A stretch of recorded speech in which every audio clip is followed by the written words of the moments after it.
अरिहन्ताणं नमो सिद्धाणं नमो आयर्याणं नमो उवज्झायाणं नमो लोय सर्वसाहूणं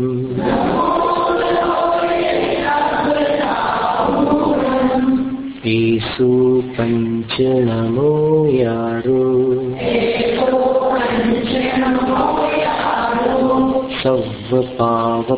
सर्वपावपणासनो मंगलाणं च संवेसिं अधमं हवै मंगलम् चत्वारि मंगलम् अरहन्त मंगलम् सिद्ध मंगलम् साहु मंगलम् केवल पन्नतो धम्मो मंगलम्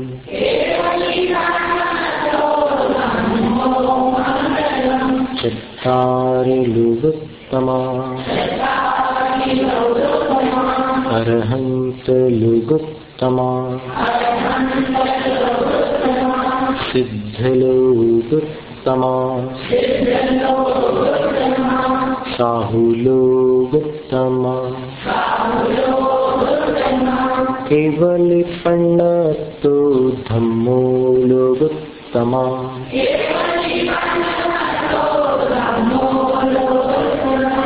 चत्तारि शरणं प्रव्रजामि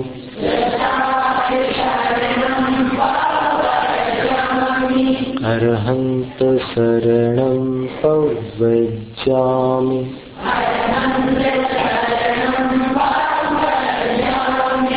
सिद्ध शरणं प्रव्रजामि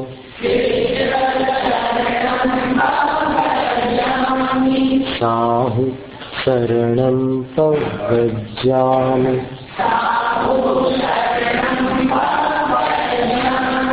केवल पन्नतो धम्मो शरणं प्रव्रजामि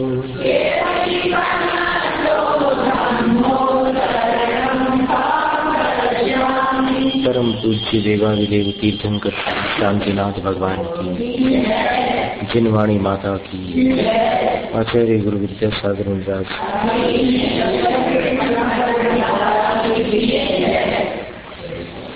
श्रीमद् पंच महागुरु भक्ति का उत्सर्ग करूंगी।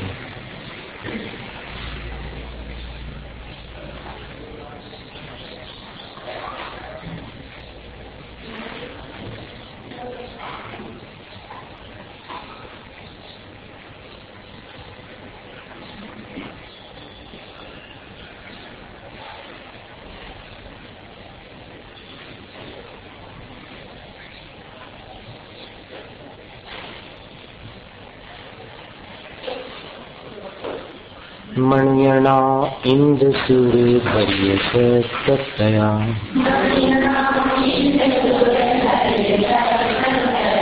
पंचकल्याण सुखावली तत्तया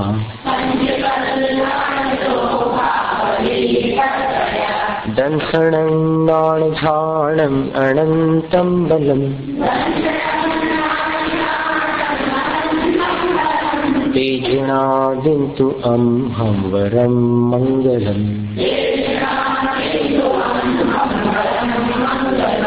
जेहि झाडग्नि बाणैः ऐतद्दयम् जन्मजर मरणनय रक्तयन् दड्डयम् जेहि पत्तं शिवं शासयन् ताडयम् ते महन्दिन्तु सिद्धावरन्नाणयम्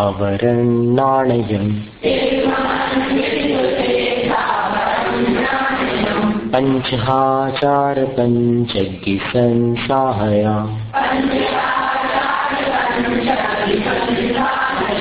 बारसंगाई सुअजल ही अवगाहया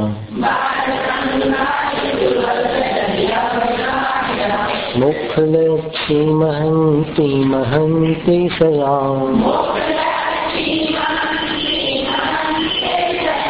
सूरिणो दिन्तु मुखं गया संगया घोर संसार भी माडवी कारणि तिखवियरालणः पावपञ्चाणने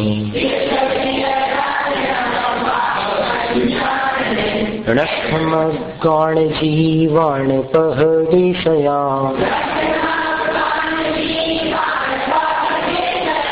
वन्दिमो ते उवज्झाय अम्हेशया उग्गतव चरण करणी झीनं गया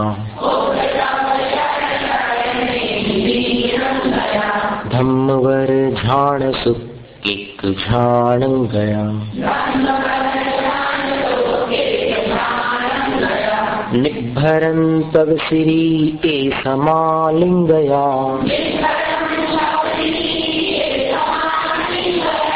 साहवो ते महम मुख पह मग गया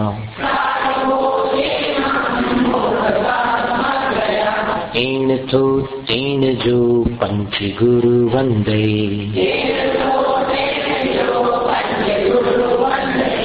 गुरु य संसार घण वेली सो छिंदे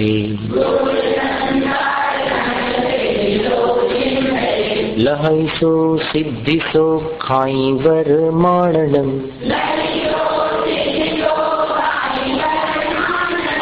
गुणैकं मिन्धनं पुंज पज्जालनम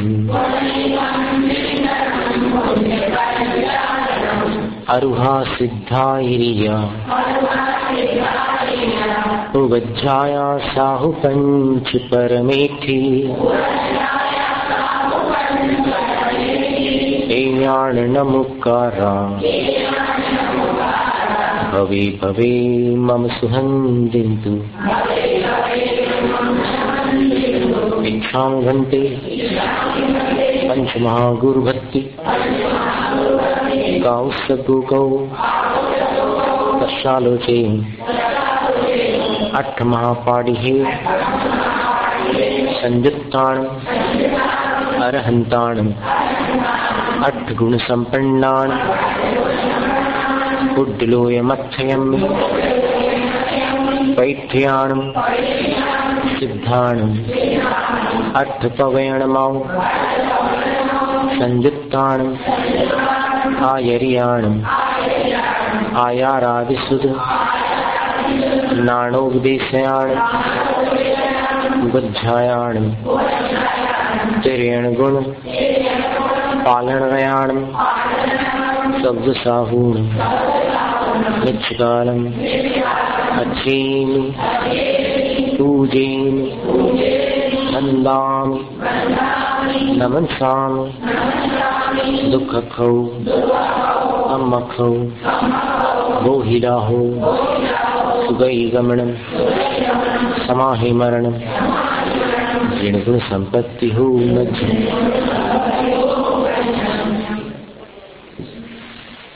जीवमजीवन दवम ऋणवर वसेण जेण निर्दिष्टं देविंद विंद वंदम वंदे तं सर्वदा शिरसा।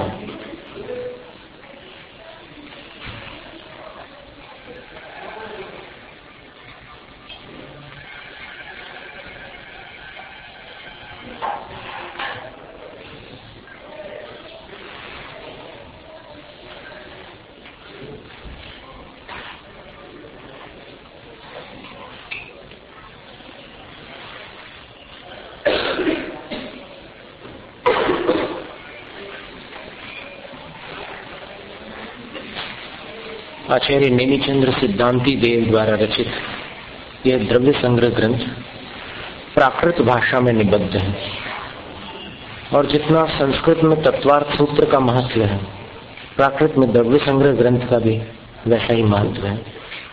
और द्रव्य संग्रह में द्रव्यानुयोग संबंधी बहुत सारे विषय समाविष्ट हो जाते हैं। इसलिए जैन पाठ्यक्रम में द्रव्य संग्रह एक प्रमुख ग्रंथ है। बड़े बड़े शिविर भी जहां लगते हैं वहां तत्वार्थ सूत्र, रत्नखंड, श्रावकाचार, द्रव्य संग्रह ये मुख्य ग्रंथ होते हैं। और कंठस्थ पाठ की अपेक्षा पंडित जगन मोहन लाल शास्त्री जी कहते थे कि हर जैन को भक्तामर और तत्वार्थ सूत्र ये तो कंठस्थ होना ही चाहिए। और फिर एक सहस्त्र नाम का भी उल्लेख करते थे कि सहस्त्रनाम स्तोत्र अपने आप में बड़ा प्रभावशाली स्तोत्र है, उसका भी पाठ कंठस्थ होना श्रेष्ठ है। अब मोक्ष मार्ग,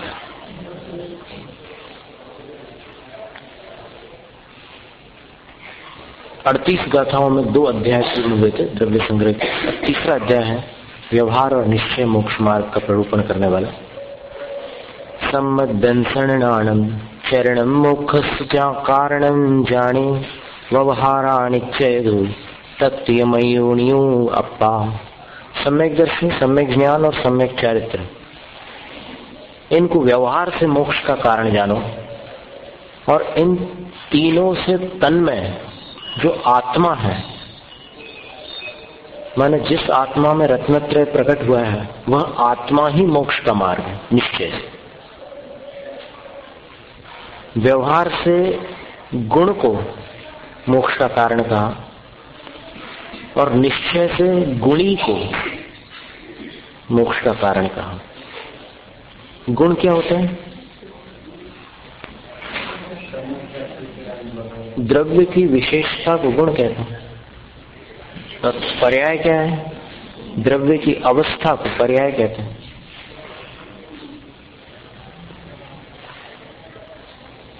तो सम्यक दर्शन, सम्यक ज्ञान और सम्यक चारित्र ये गुणी नहीं है, ये गुण है। और इन गुणों को धारण करने वाला गुणी कौन है? आत्मा है, जीव है। पेज वहां से रखा, हटा लीजिए।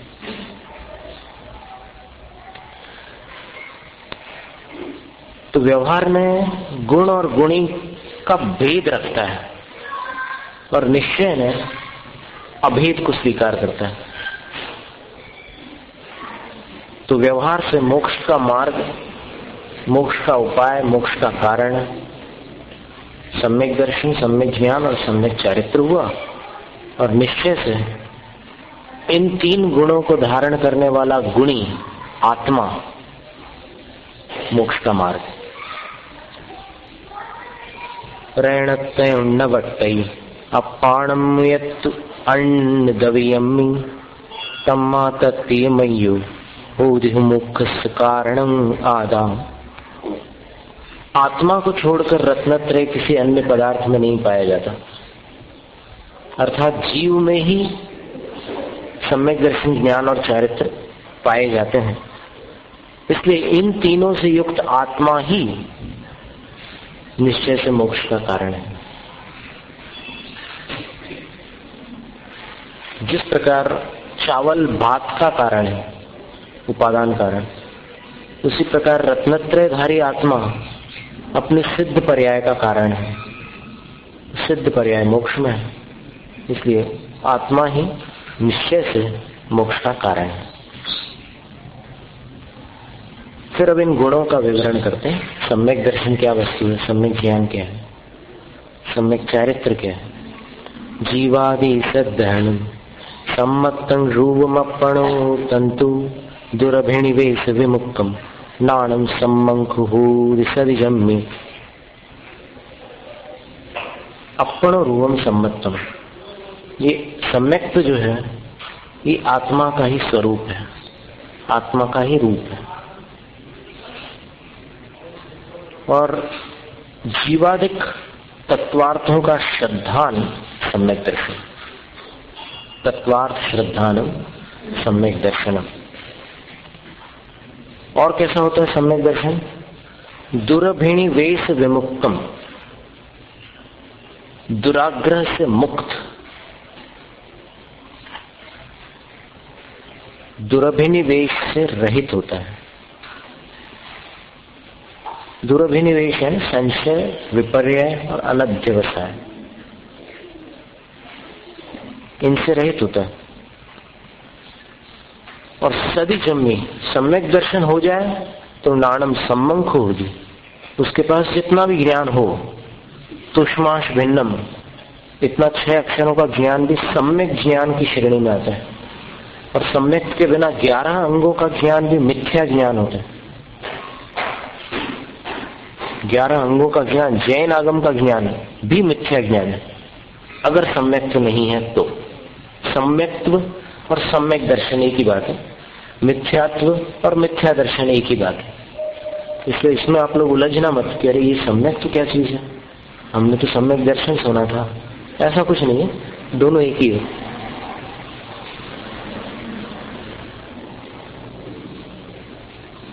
सम्यक ज्ञान का स्वरूप क्या है ये बतलाता है।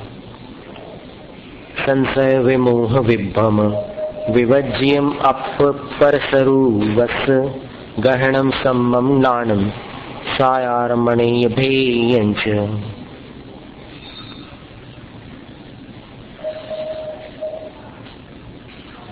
संशय, संशय का अर्थ होता है 2 कोटियों को छूने वाला ज्ञान, 2 कोटियों को स्पर्श करने वाले ज्ञान को संशय कहते हैं।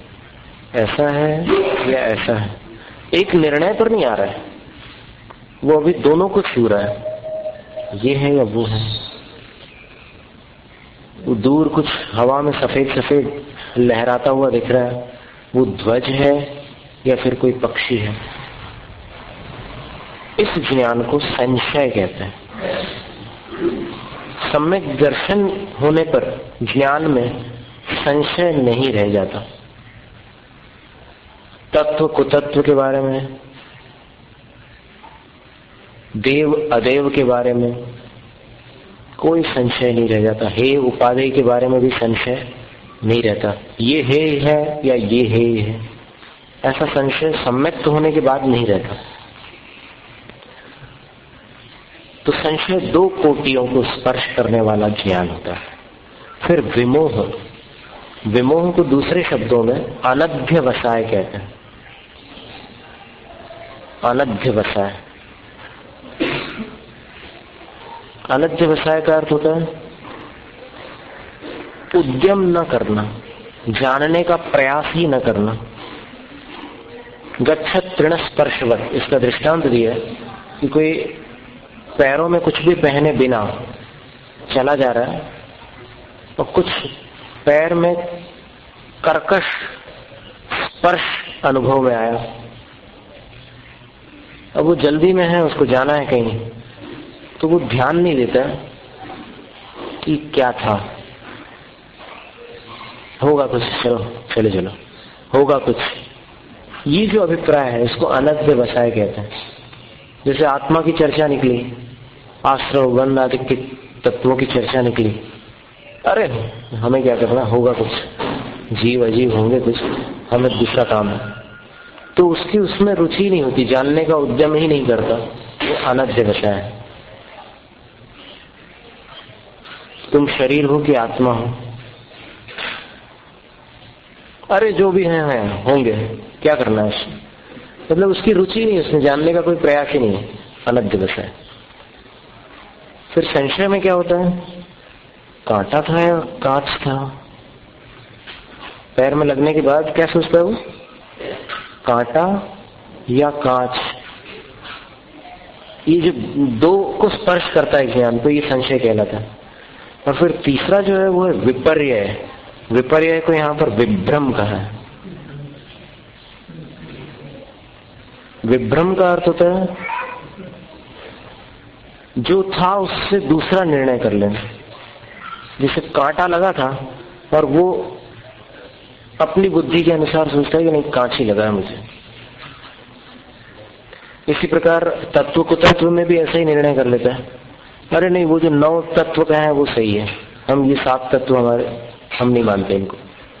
तो कुतत्व को या अतत्व को तत्व समझ लेना, इस विपरीत निर्णय का नाम है विभ्रम। विभ्रम को ही विपर्यय कहते हैं। ये विपर्यय 3 प्रकार के होते हैं। इसको विपर्यय को विपर्यास भी कहते हैं, सर्वार्थ सिद्धि ग्रंथ में इनका उल्लेख है। एक है स्वरूप विपर्यास, जिसका जो स्वरूप है उसमें विपरीत निर्णय कर लेना, स्वरूप विपर्यास। जैसे शरीर को चेतन समझ लेना, अरे जब तक मरे नहीं है तब तक तो चेतन है, ऐसा करते हैं लोग, बोलते हैं ऐसा। अभी थोड़ी अचेतन, मर जाने के बाद अचेतन हुआ, ये विपर्य है। अचेतन में चेतन का निर्णय कर लिया, विपर्य, विपरीत निर्णय, ये स्वरूप विपर्य है। यानी रूपी को अरूपी स्वरूप मान लिया, अरूपी को रूपी स्वरूप मान लिया, जीव को शरीर मान लिया, शरीर को जीव मान लिया, स्वरूप विपर्य। दूसरा है कारण विपर्यास, ये बहुत महत्व का विषय है। कारण विपर्यास, कारण विपर्यास का अर्थ क्या होता है कि किसी कार्य का कोई कारण तो होता ही है। अब कारण के 2 भेद होते हैं, अंतरंग और बाह्य। अंतरंग कारण उपादान है, बाह्य कारण निमित्त है। तो कारणों में विपर्य रहना, जैसे कुछ मत वाले ये मानते हैं कि पृथ्वी जाति के परमाणु ही अलग होते हैं, उनसे पृथ्वी ही रची जाती है। वायु जाति के परमाणु ही अलग होते हैं, उनसे वायु की ही रचना होती है। जल जाति के परमाणु ही अलग होते हैं, उनसे जल की ही रचना होती है। अग्नि के परमाणु अलग होते हैं, उससे अग्नि ही रची जाती है। अर्थात इस लोक में ऐसे पृथक पृथक परमाणु हैं, ऐसी मान्यता उनकी, जिनके कारण अमुक कार्य संपन्न होता है। पर अपन देखो, अपन व्यावहारिक रूप से इस पर विचार करके देखो, क्या ऐसा सच है? कोई दृष्टांत है आपके पास सत्य अथवा असत्य के बारे में निर्णय करने का? दृष्टांत हम बतला रहे हैं आपको कि यदि ये परमाणु एक दूसरे में संक्रांत न होते हो, अर्थात एक दूसरे में परिवर्तन न करते हो, तो फिर ये विचारने की बात है कि अग्नि है, पृथ्वी है, जल है, वायु है, इनमें अपन देखें, वैज्ञानिक एक दृष्टांत अपन ले लें, हाइड्रोजन। हाइड्रोजन को अगर ऑक्सीजन की उपस्थिति में जलाया जाता है तो खुद ही जल जाता है वो। ऐसे हाइड्रोजन का अगर एक वो छोड़ा जाए तो वायु में वो अपने आप प्रज्वलित हो जाता है और उसमें से नीली लपट निकलती है, ब्लू फ्लेम। और हाइड्रोजन और ऑक्सीजन, इन दोनों की जो प्रतिक्रिया होती है आपस में, जो रिएक्शन होता है इनमें, उस रिएक्शन से क्या होता है, H2O बन जाता है। 2H2 plus O2 is equal to 2H2O, ऐसा केमिकल फॉर्मूला बनता है उसका। तो हाइड्रोजन क्या है, गैस है। ऑक्सीजन क्या है, गैस है। अब गैस पंच स्थावरों में कौन सी श्रेणी में रखेंगे, वायु में। और 2 वायु मिलने से जल बन गया, तो फिर ये कैसे माना जा सकता है कि वायु के परमाणु वायु का ही निर्माण करते हैं, जल के परमाणु जल का ही निर्माण करते हैं, वायु के परमाणुओं से जल का निर्माण नहीं हो सकता। इस दृष्टांत से तो बात गलत सिद्ध हो रही ना। इसी तरह और भी अपन दृष्टांत निकाल सकते हैं। अब जैसे राख को अग्नि काय कहा है। अग्नि तो ठीक है, वो जो लपटें निकलती है वो अग्नि है, लेकिन जो नीचे राख बच जाती है अंत में वो अग्नि काय है। अब वो राख अगर मिट्टी में मिल जाए तो क्या होगा? तो फिर परमाणु वही के वही कहाँ रहे? ये कारण विपर्यास है। मतलब किसी कार्य के कारण के बारे में विपरीत निर्णय कर लेना कारण विपर्यास।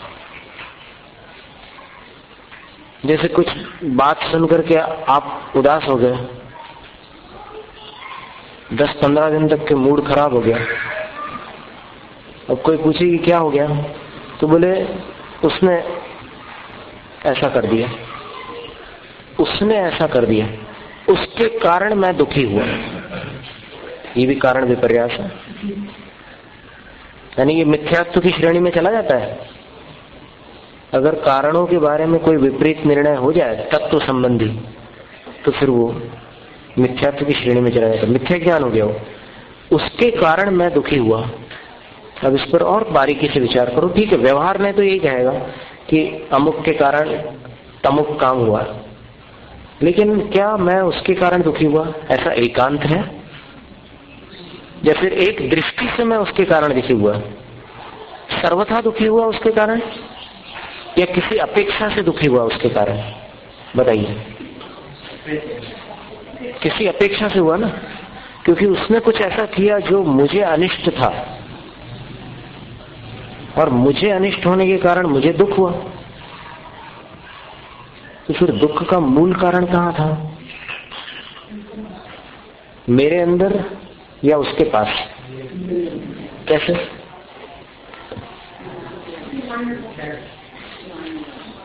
संसार में कुछ भी इष्ट या अनिष्ट नहीं है। इष्ट और अनिष्ट अपने राग द्वेष के फैसले हैं।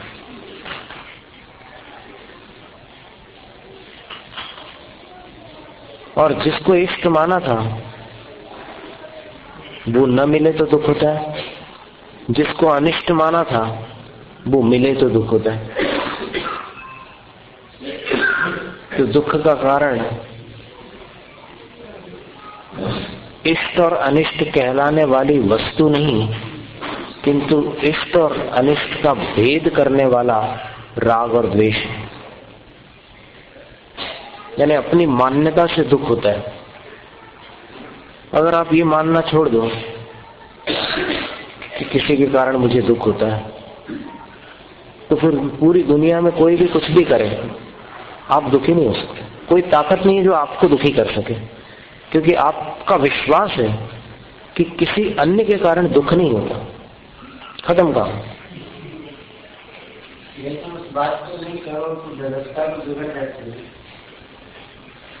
इसीलिए जो संसार की व्यवस्था संभालने वाले हैं वो दुखी है।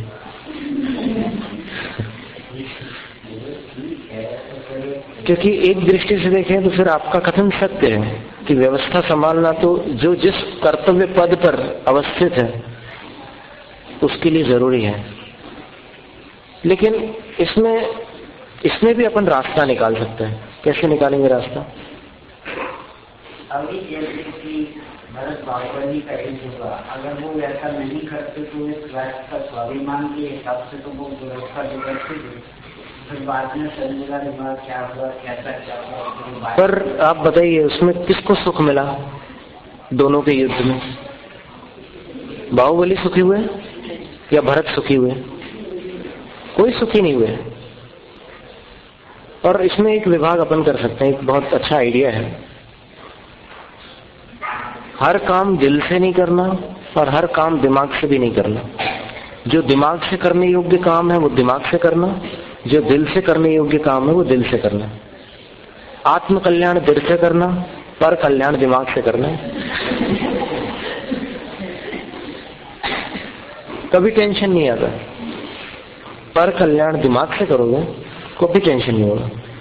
आत्म कल्याण दिल से करोगे तो टेंशन नहीं होगा। दिमाग से करोगे तो फिर ये लगेगा कि अब इसमें ये जो पुण्य है ये सामान्य पद के योग्य है या इंद्र पद के योग्य है। ऐसी बनियागिरी आएगी वहां पर। पुण्य कमाते समय या धर्म की आराधना करते समय भी वो वणिक बुद्धि काम करेगी अगर आप दिमाग से काम करोगे तो धर्म का कार्य दिल से करना और व्यवहार का कार्य दिमाग से करना। अब होता ही है कि व्यवहार का काम अपन दिल से करना चाहते हैं। जैसे किसी बच्चे ने अपनी बात नहीं मानी तो फिर दिल टूट जाता है। अरे भाई, वो काम दिल से करने का था ही नहीं, वो काम दिमाग से करने का था। तो उसने नहीं मानी तो किस तरीके से माने, वहां दिमाग लगाओ। दिमाग से सारे व्यावहारिक कार्य संपन्न हो जाते हैं और दिल से जो भावनात्मक, जैसे श्रद्धा है, भक्ति है, करुणा है, प्रेम है, ये भावना है। भूल मत जाना, याद रखना, लिखना हो तो लिख लेना। श्रद्धा, भक्ति, करुणा, प्रेम, वैराग्य, समर्पण, ये सब भावनाएं, ये सकारात्मक भावनाएं हैं। नकारात्मक भावनाएं भी होती है, उदासी, अवसाद, बैर, अवसाद। अवसाद यानी एकदम वो गुमसुम हो जाता है। क्यों भाई, क्या, कैसे हो, कैसे, अब का क्या अर्थ है पता है? अवसाद, जिसको अंग्रेजी में डिप्रेशन बोलते हैं, ये सब नकारात्मक भावना है। और जो अंदर ठेस लगी रहती है, दिल की जो ठेसें होती है, वो भी नकारात्मक।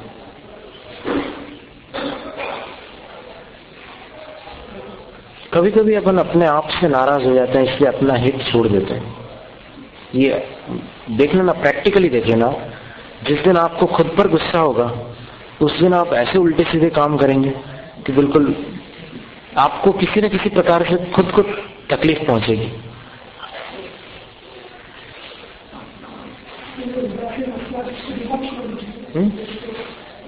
ये दिल में चले गया ना, इसलिए अवसाद में आ गए। दिमाग से निकालो ना काम कि अब ऐसी स्थिति बन रही है, क्या करें। अब वैसे बैठे रहेंगे और फिर गोलियां खाएंगे तो कुछ इलाज नहीं होने वाला। गोलियां बंद करेंगे तो फिर से तकलीफ होगी।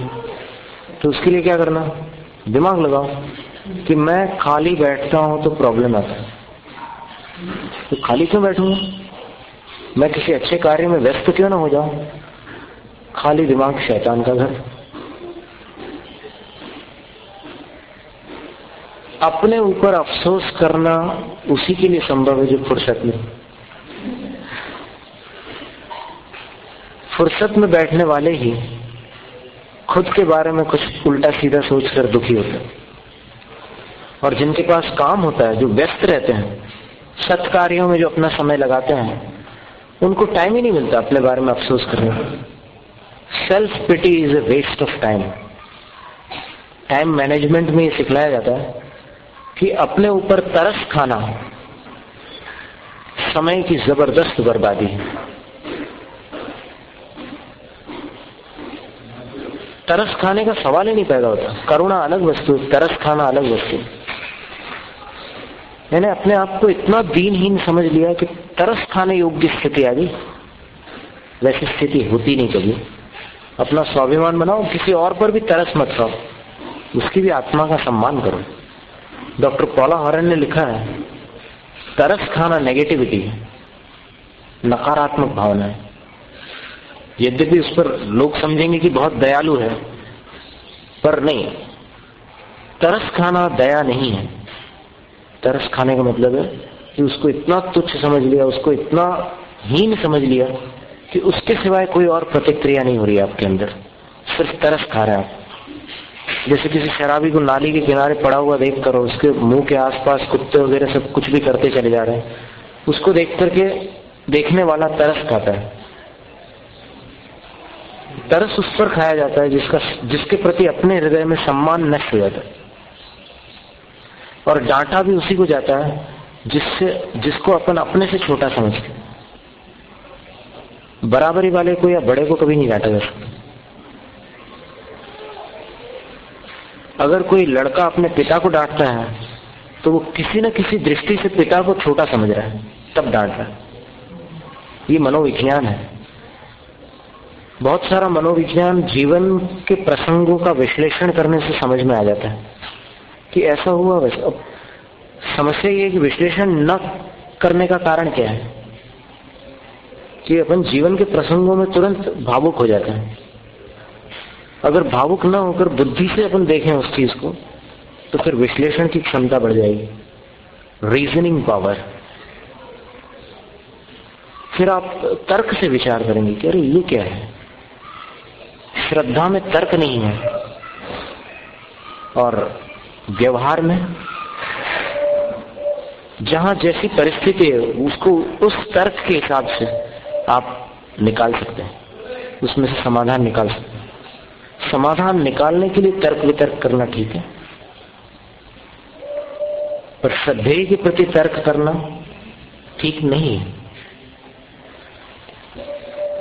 तो विभ्रम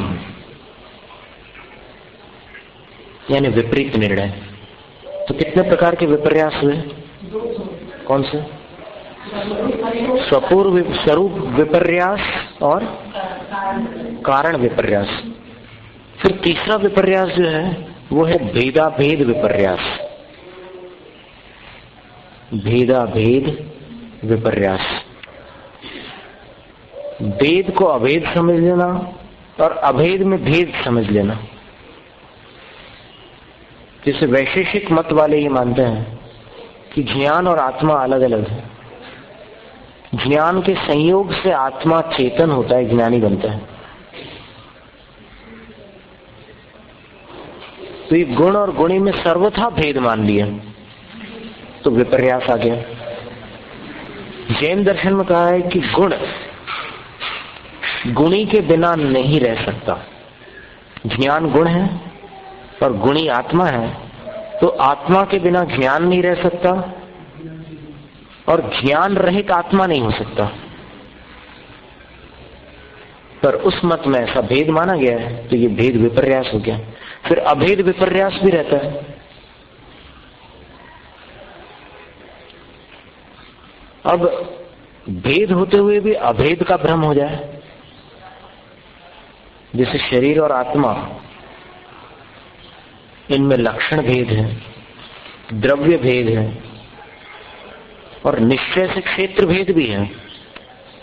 व्यवहार से तो शरीर जिस क्षेत्र में उसी क्षेत्र में आत्मा है, लेकिन निश्चय से आत्मा का जो क्षेत्र है वो उसके चेतन प्रदेश है और शरीर का जो क्षेत्र है वो उसके जड़ प्रदेश है, जड़ परमाणु है।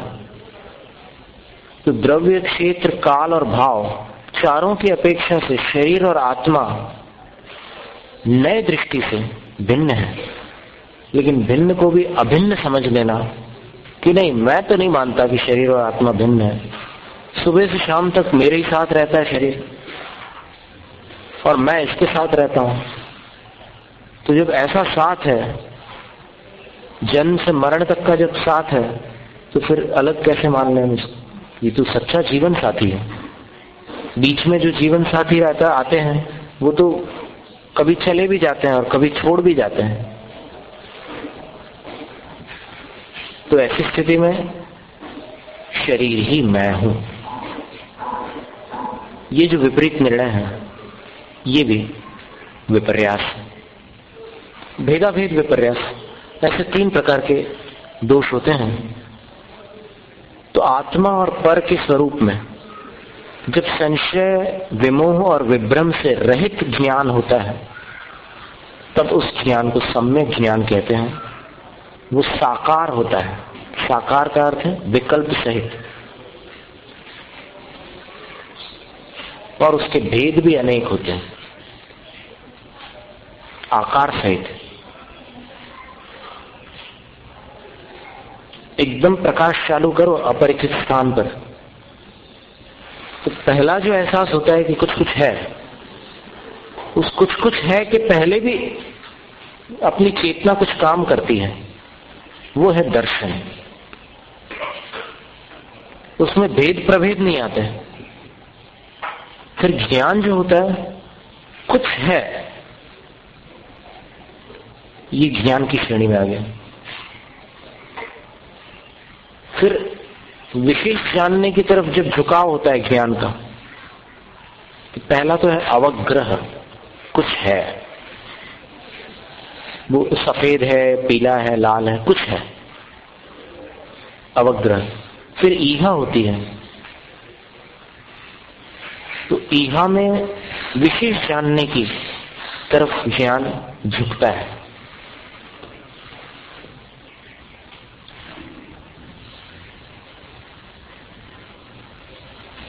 ये सभी इंद्रियों से होता है, कानों से भी होता है, आंखों से भी होता है, सभी से होता है।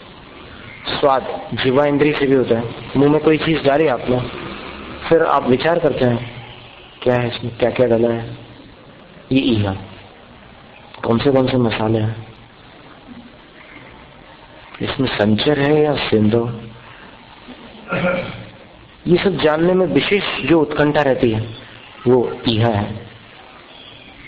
फिर निर्णय हो जाए तो उसको अवाय कहते हैं कि हाँ ये काला जो है ये पिताश्री का वस्त्र है, ये निर्णय हो गया, अवाय है। और फिर निर्णय ऐसा हो जाए कि वो स्मरण में बना रहे, स्मृति में स्थिर निर्णय को धारणा कहते हैं। अवग्रह, ईहा, अवाय और धारणा, ये मति ज्ञान। फिर मति ज्ञान के कारण जो पदार्थ को जाना था, उस पदार्थ के बारे में विचार करते करते कहीं से कहीं ज्ञान पहुंच जाए। ऐसा ही वस्त्र अमुक फिल्म में अमुक हीरो ने पहना था और फिर उसने ऐसे ऐसे काम किए थे और उसको इतने पैसे मिले थे, और पैसों के बारे में आजकल बहुत धांधली चल रही है। फिर ये सब जो जितने कनेक्टेड संकल्प विकल्प चलने लग जाते हैं लंबे चौड़े, वो सब श्रुत ज्ञान में चले जाते हैं। अर्थात अर्थांतर ज्ञान श्रुत ज्ञान, एक पदार्थ से दूसरे पदार्थ का ज्ञान कर लेना, ये श्रुत ज्ञान हो जाता है। तो सम्यक ज्ञान जो होता है वो संशय, विमोह और विभ्रम से रहित होता है, साकार होता है और उसके अनेक भेद होते हैं।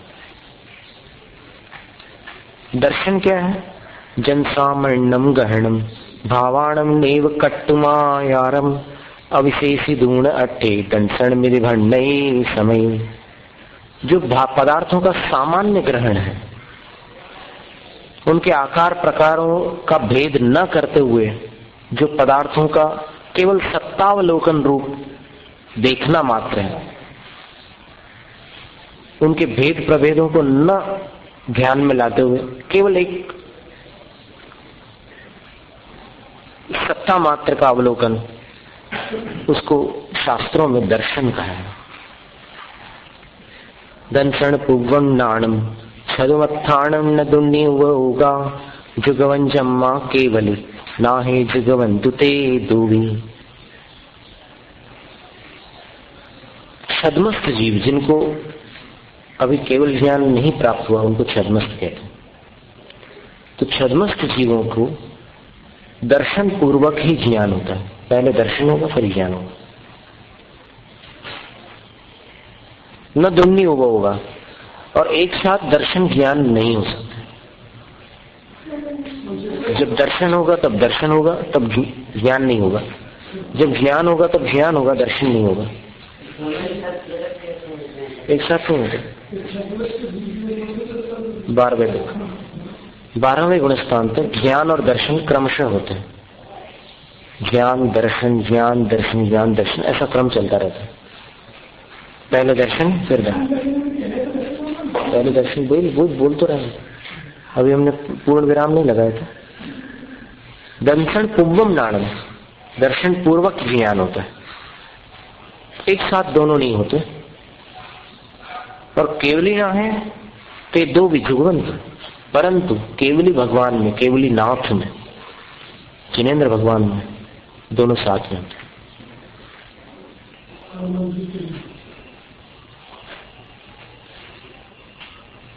अब सराग चारित्र क्या है? असुहादो विणिवित्ति सुहे पवित्ते जान चारित्रं वद समिति गुत्ति रूपम व्यवहारणयाद जिण भणियम। जिनेन्द्र भगवान द्वारा कहा हुआ व्यवहार चारित्र, व्रत, समिति और गुप्ति रूप, 13 चारित्र, 13 प्रकार का चारित्र होता है। कौन से 13? व्रत 5, समिति 5, गुप्ति 3, ये 13 चारित्र।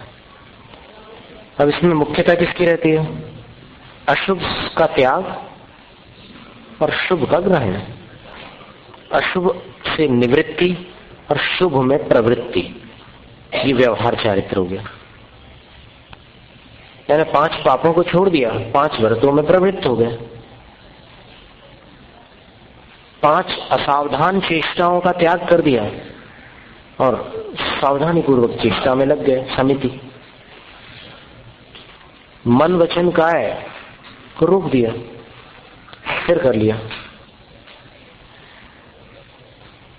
गुप्ति हो गई। ये व्यवहार चारित्र है। फिर निश्चय चारित्र क्या है? बहिरभ्यंतर क्रिया रोहो भव कारण प्रणाशक्तम नानिसंजिणतम तम परमं सम्मचारितम। बाह्य और अंतरंग क्रियाओं का रुक जाना, संसार के कारणों को नष्ट करने के लिए बहिरंग और अंतरंग क्रियाओं को रोक लेना। रोकने वाला कौन होगा? नाणिस, सम्यक ज्ञानी। ये तो रावण भी तो एकदम मन वचन काय की चेष्टाओं को रोक कर बैठ गया था। और फिर और भी कई ऐसे लोग होते हैं जो विद्याओं को सिद्ध करते समय ऐसे ध्यान में बैठ जाते हैं कि उपसर्गों में भी स्थिर रहते हैं और विद्याएं सिद्ध हो जाती है। पर यहां क्या कह रहे हैं कि संसार के कारणों का नाश करने के लिए जो मन वचन काय की क्रियाओं को अंतरंग से और बहिरंग से रोक लिया जाता है और रोकने वाला सम्यक ज्ञानी होता है, तो उसको जिनेंद्र भगवान ने परम सम्यक चारित्र कहा, निश्चय सम्यक चारित्र। और ये स्थिति बनती है अभेद रत्नत्रय में, निर्विकल्प समाधि में, शुद्धोपयोग में। इसलिए आचार्य महाराज ध्यान की प्रेरणा देते हैं। द्रव्य संग्रह ग्रंथ में ध्यान का बहुत सुंदर वर्णन है। दुविहम विमुख झाणी पाउण जमुनी नियमा तम्मापयत चित्ता जूयन जानम समबसः। दोनों प्रकार के मोक्ष हेतु अर्थात व्यवहार रत्नत्रय और निश्चय रत्नत्रय। मुनि नियमा झाणे पाउण भी, मुनिराज नियम से ध्यान के समय प्राप्त कर लेते हैं। जब मुनिराज ध्यान में अवस्थित होते हैं तो भेदाभेद रत्नत्रय उनको प्राप्त होता है, क्योंकि ध्यान में ये दोनों मोक्ष के हेतु प्राप्त हो जाते हैं। निश्चय और व्यवहार दोनों मोक्ष मार्ग ध्यान में प्राप्त हो जाते हैं। तम्मा, इसलिए जूयम, आप लोग भी पयत्त चित्त, सावधान चित्त होकर ध्यानम समबस, ध्यान का अभ्यास करो, खूब अच्छे ढंग से अभ्यास करो ध्यान का, क्योंकि ध्यान में दोनों प्रकार के मोक्ष हेतु प्राप्त होते हैं। इसलिए आप भी ध्यान का सावधानी पूर्वक अभ्यास करो। कैसे करें ध्यान? तो बड़ी सुंदर गाथा है। ध्यान करने का बहुत सुंदर सूत्र है। मामुज्ज मारज्ज मादुस्सह इच्छनिच्छ अर्थेषु चिरमिच्छ जय चित्तम विचित्त ध्यान प्रसिद्धि। ये अनेक प्रकार के ध्यान को सिद्ध करने के लिए अपने मन को यदि तुम स्थिर करना चाहते हो, क्यों स्थिर करना चाहोगे? ध्यान की सिद्धि के लिए यदि मन को स्थिर करना चाहते हो तो आचार्य कहते हैं इष्ट और अनिष्ट पदार्थों के प्रति भ्रमित मत होना, राग मत करना और द्वेष मत करना। अपने आप ध्यान लग जाएगा।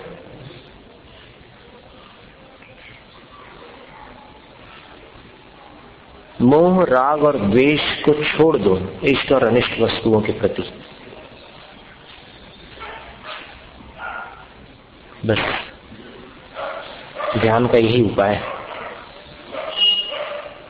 अब देखो कितना छोटा सा सूत्र है, लेकिन इसके रहस्य पर अगर अपन गहराई से विचार करो तो एकदम स्पष्ट हो जाता है कि जितने लोगों का ध्यान नहीं लगता उन सबसे पूछो कि क्यों नहीं लगता। पूछो, मन भटक जाता है, ये उत्तर मिलेगा ना। मन कहाँ भटक जाता है? मन अलोकाकाश में तो नहीं जाता। वो कहाँ जाता है? कहीं 6 द्रव्यों में कहीं ना कहीं तो जाता होगा। धर्म द्रव्य में नहीं जाता, अधर्म द्रव्य में नहीं जाता। कहाँ जाता है मन? किसी न किसी इष्ट या अनिष्ट विषय में जाता है। तो आचार्य कहते हैं कि इस भ्रम को पहले दिमाग से निकाल दो। कुछ भी इष्ट या अनिष्ट नहीं है। अब मन से बोलो कि जाओ, कहाँ जाते हो? जब कुछ बचा ही नहीं इष्ट या अनिष्ट, तो मन वहां जाकर क्या करे? खत्म काम। जिसके प्रति राग होता है वहां जाता है मन, और जिसके प्रति द्वेष होता है वहां भी जाता है। बस इनको शांत कर दो तो मन अपने आप ध्यान में लग जाता है। यही ध्यान का उपाय है। अब इनको शांत करने के लिए क्या करना? क्योंकि एकदम आप एक क्षण के लिए सोच लो कि कोई भी चीज इष्ट या अनिष्ट नहीं है और फिर ध्यान करने बैठो, तो फिर थोड़ी देर बाद आपको फिर तकलीफ होने लग जाएगी। जब पैर दुखेंगे तो फिर लगेगा कि ये तो अनिष्ट है। तो फिर आपको याद करना पड़ेगा कि कोई चीज इष्ट या अनिष्ट नहीं है। फिर थोड़ी देर ऐसा पुरुषार्थ आप करते जाएंगे। ऐसा लिखा है, ज्ञानार्णव में लिखा है कि जिसकी ये मान्यता है कि पंचम काल में ध्यान नहीं होता, उसको नहीं होता।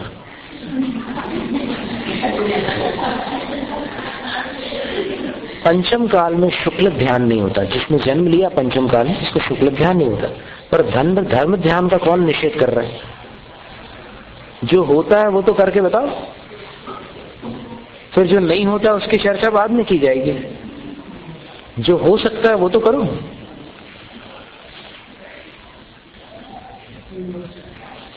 आचार्य कहते हैं कि ध्यान करने के लिए अभी तत्काल आपका मन वीतराग नहीं होने वाला, तो पहले तो सालंब ध्यान करिए, आलंबन सहित। फिर अंत में निरालंब ध्यान करिए। गृहस्थ निरालंब ध्यान तक नहीं पहुंच सकता, इसलिए दीक्षा लेनी होती है, मुनि दीक्षा। क्योंकि जब तक परिग्रह है तब तक वो निर्विकल्पता संभव नहीं है। अगर परिग्रह में निर्विकल्प हो जाए तो घर में केवल ज्ञान हो जाए, नहीं हो। निर्विकल्प हो जाए तो केवल ज्ञानी बन जाए। इसलिए निर्विकल्प नहीं होता ये जान करके गृहस्थ निष्परिग्रह होकर फिर निर्विकल्प होता है। परिग्रह के साथ निर्विकल्पता जो लोग स्वीकार करते हैं वो वास्तव में करुणा के पात्र हैं। जबरदस्त भ्रम है उनके दिमाग में। बाकी छोटे मोटे दूसरे जो स्थूल मिथ्यात्व है वो तो आंखों से दिखाई देते हैं, लेकिन ये जो सूक्ष्म मिथ्यात्व अंदर पड़ा हुआ है कि अरे हम तो कहीं भी रहे, हम तो निर्विकल्प रहते हैं, कहीं भी रहे हम निर्विकल्प रहते हैं। हम तो दुकान में बैठकर बड़े बड़े सौदा करते हुए भी निर्विकल्प रहते हैं। फिर सौदा काय करते हो? इतने निर्विकल्प हो तो फिर दुकान पर जाने की क्या आवश्यकता है? ये सब खुद को धोखा देने वाले लोग हैं। और फिर अपनी संगति में आने वालों को शब्द जाल में प्रभावित करके उसको भी भ्रमित कर डालते। अरे तुम कहाँ दीक्षा की सोच रहे हो? एकदम मस्त रहोगे। सिर्फ विकल्प छोड़ना है तब आत्मा का कल्याण हो। दीक्षा लेने के बाद भी जो लोग विकल्प नहीं छोड़ते उनका थोड़ी कल्याण होता है। हम देखो इतना बड़े बड़े काम करते हैं लेकिन फिर भी निर्विकल्प। ऐसे निर्विकल्प लोग संसार में अनादिकाल से भटक रहे हैं।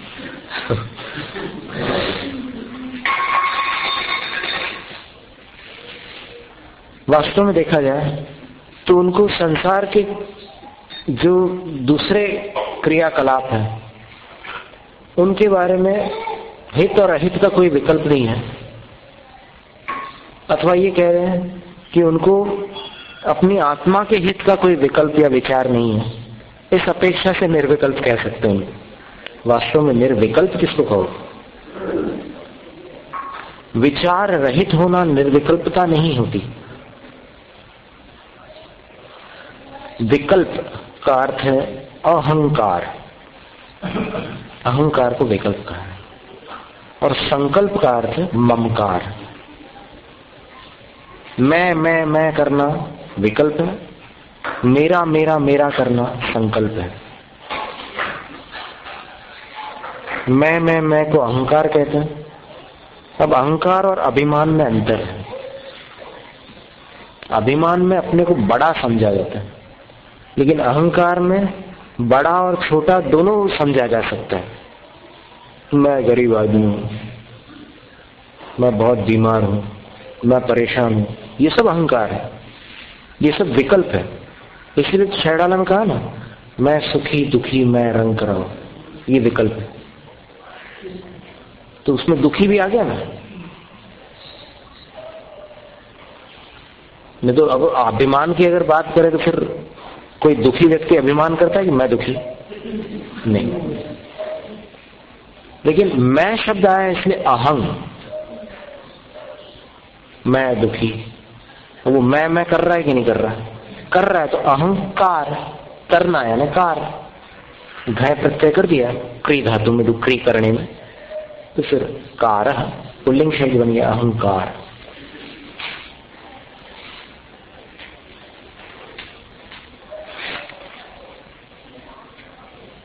तो ध्यान के लिए बड़े अद्भुत बात आचार्य नेमिचंद जी ने कह दी कि इष्ट और अनिष्ट पदार्थों में भ्रम मत रखो, राग मत रखो, द्वेष मत रखो। यदि मन को ध्यान की सिद्धि के लिए स्थिर करना चाहते हो तो, अगर ध्यान में रुचि नहीं है, अब ऐसे आंख बंद करके बैठते हैं तो अकबकाई छूटती लगता है कि अरे ये तो बेकार लग रहा है, एकदम तुरंत उठने की इच्छा होती है। तो फिर समाधि तंत्र में आचार्य पूज्यपाद स्वामी ने लिखा है कि साधना प्रारंभ में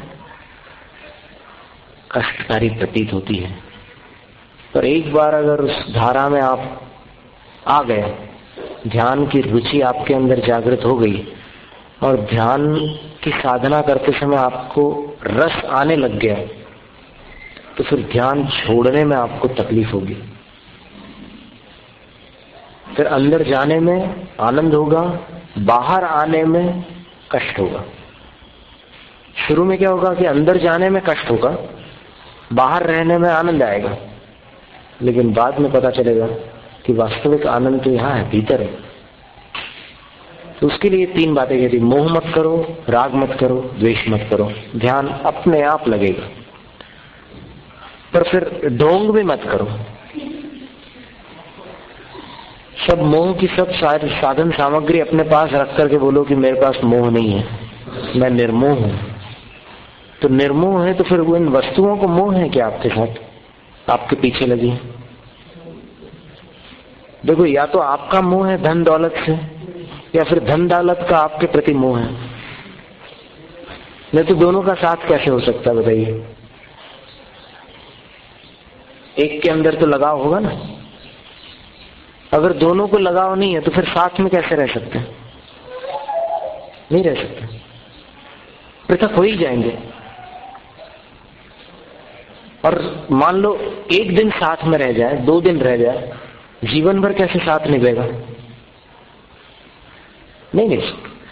तो जो लोग पैसों का त्याग नहीं कर रहे हैं या फिर घर गृहस्थी में अटके हुए हैं, ये तो स्वीकार करना ही पड़ेगा कि अभी मोह टूटा नहीं है, अभी अंदर राग बचा हुआ है, तभी हम इसमें फंसे हैं।